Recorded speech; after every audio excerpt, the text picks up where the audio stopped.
এই শাটেলে কি আছে, একটা ইয়ার্নের প্যাকেজ আছে, এটা ওয়েব ইয়ার্নের প্যাকেজ। এই প্যাকেজটার নাম কি? Part package. তো শাটেলটা যখন তোমার এই শেডটা তো তৈরি হয় না, এখন শেড তৈরি অবস্থায় নাই, যখন শেডটা তৈরি হয় এই শাটেলটা কি করে এই বোর্ডটার মধ্যে দিয়ে ওই পাশে যায়। যদি যায় তাহলে কি হবে, এই যে দেখো এই যে একটা ওয়েব ওখানে ইনসার্ট হবে, বুঝছো? এই আনওয়েন্ট হয় না, এটা গেলে আনওয়েন্ট হয়। তো একটা ওয়েব টিয়ার এখানে ইনসার্ট হবে, এটাকে আমরা বলতেছি কি? পিকিং। একটা পিক ইনসার্ট হওয়াকে আমরা বলতেছি পিকিং। বুঝতেছো? জি স্যার। ওকে, তাইলে আমাদের কাজ হচ্ছে এই শাটেলটাকে কোনোভাবে এটার ভিতর, শেডের ভিতর দিয়ে যাওয়া নাকি? জি স্যার। এটা কি ব্রিজ না? এই বোর্ডটার নাম কি? Race board. এই রেস বোর্ডের মধ্য দিয়ে শাটেলটাকে পাস করতে হবে, এই পার থেকে ওই পারে, ওই পার থেকে এই পারে। জয়বার যাবে আসবে, যাবে আসবে, ততবার কি হবে? পিকিং হবে। এখন এই শাটেলটাকে এই যে এইখানে ধাক্কা মেরে ওই পাশে পাঠায় দেয়, বুঝতেছো? এখানে জোরে একটা বাড়ি মারে ওই পাশে চলে যায়, আর আবার ওই পাশ থেকে এখানে একটা জোরে বাড়ি মারে এই পাশে চলে আসে। এই বাড়ি দেওয়ার কাজটা করে এই যে এইটা পিকারটা, হ্যাঁ এই যে এটাকে বলে পিকার। এই যে সাদা এটা বলে পিকার। এই যে পিকিং স্টিক, এই স্টিকটার নাম পিকিং স্টিক। এটার মাথায় লাগানো আছে পিকার। আর শাটেলটা কোথায় থাকে? এই যে এই বক্সটা, এই বক্সটার ভিতরে থাকে এই শাটেলটা, বুঝতেছো? শাটেল বক্সের ভিতরে থাকে শাটেল। এই যে ধরো এটার ভিতরে আছে, তখন এই যে এই জায়গাটা যায় কি করে, ওটা জোরে বাড়ি মারে, বাড়ি মারতে ও কি করে ওই পাশে চলে যায়, ওই পাশে আবার একটা বাড়ি মারে, ও এই পাশে চলে আসে। এটা বুঝছো? এখন আমাদের জানার, আমাদের এক্সপেরিমেন্টে জানতে হবে কিভাবে এই পিকিং স্টিকটা এই পাশে যায় আর এই পাশে চলে আসে। এটাই হচ্ছে আমাদের কাজ।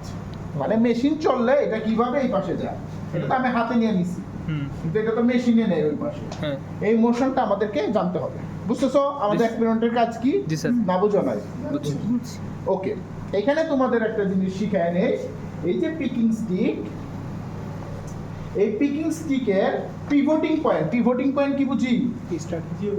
পিকিং স্টিকটা কোথায় লাগানো আছে না, এই যে এটা কি শাটেল বক্স। পিকিং স্টিকের পিভটিং পয়েন্ট কোথায়? নিচে। তাহলে এটাকে আমরা কি বলবো? Under picking mechanism. যদি পিভটিং পয়েন্টটা শাটেল বক্সের নিচে থাকে তাহলে এটা হচ্ছে আন্ডার পিকিং। এই যে এইরকম এইভাবে বাড়ি মারে, বুঝতেছো? ব্যাডমিন্টনের মতো বুঝবে তো, এইভাবে বাড়ি মারতেছে না, তাহলে দিস ইজ আন্ডার পিকিং। আর যদি ক্রিকেটের মতো বাড়ি মারে, অর্থাৎ উপরে পিভটিং পয়েন্ট, নিচে ওভার পিকিং, তাহলে এটাকে বলবো ওভার পিকিং। বুঝছো? যদি পিকারের পিকিং স্টিকের পিভটিং পয়েন্ট শাটেল বক্সের নিচে থাকে তাহলে সেটা আন্ডার পিকিং। যদি পিকিং স্টিকের পিভটিং পয়েন্ট শাটেল বক্সের উপরে থাকে তখন সেটা ওভার পিকিং। ক্লিয়ার? এটা দেখে কিভাবে বোঝা যাবে? এখানে নিচে থাকবে, এইখানে কোনো একটা জায়গায় লাগানো থাকবে, তারপরে এইভাবে বাড়ি দিবে। হ্যাঁ, আচ্ছা, এটা আমাদের হয়ে গেল। এখন আমাদের পরবর্তী কাজ হচ্ছে, আমাদের এখন জানতে হবে যে কিভাবে এই পিকিং স্টিকটা এই পাশের পাশে যায়। এখন কিছু যন্ত্রপাতির নাম আমরা জেনে নেই। এটা তো শাটেল জানছো, শাটেল যে রাস্তা দিয়ে চলাচল করে তার নাম কি? Race board. যে বোর্ডের উপর দিয়ে চলাচল করে তার নাম রেস বোর্ড। এই বক্সের নাম শাটেল বক্স। এই যে এই সাদা যেটা দিয়ে বাড়ি মারে পিক করে, এটার নাম পিকার। এই স্টিকটার নাম পিকিং স্টিক। এই যে পিকিং স্টিকের নিচে লোহা দিয়ে লাগানো, এই যে জোড়া লাগানো, লাথি দিতেছে, এটা রুটি রুজি। পিভটিং পয়েন্ট স্টিক পিন্টু নাই তো। আচ্ছা আচ্ছা, কি বলতেছিলাম? এই যে এটার নাম কি? পিভটিং পয়েন্ট না, এটার নাম আয়রন শু।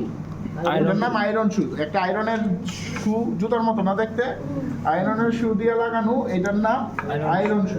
এখানে দেখো একটা স্প্রিং আছে, এই স্প্রিং এর কারণেই তোমাদের বলেনি, এই যে একটা স্প্রিং দেখতেছো, স্প্রিং এর কারণে পিকিং স্টিকটা এইদিকে গেলে ছাইড়া দিলে অটোমেটিক এইদিকে আসে পড়ে, বুঝতেছো? স্প্রিং এর কারণে এই যে ওই পাশে গেছে না, এই যে স্প্রিং এর কারণে, এই স্প্রিংটার কারণে ছেড়ে দিলে ও আগের জায়গায় চলে আসে। পিভটিং পয়েন্ট কোনটা বললাম তাহলে? এইটা হচ্ছে পিভটিং পয়েন্ট। ওটা পয়েন্ট আর এটা পয়েন্ট নাই কোনো, পিভট করা নিচে আটকানো আর কি। পিভট আমি বলছি মানে নিচে আটকানো, যদি এটা নিচে আটকানো থাকে আন্ডারটেকিং, মানে উপরে আটকানো joint থাকে type আর কি। জয়েন্ট। হুম বুঝতেছো?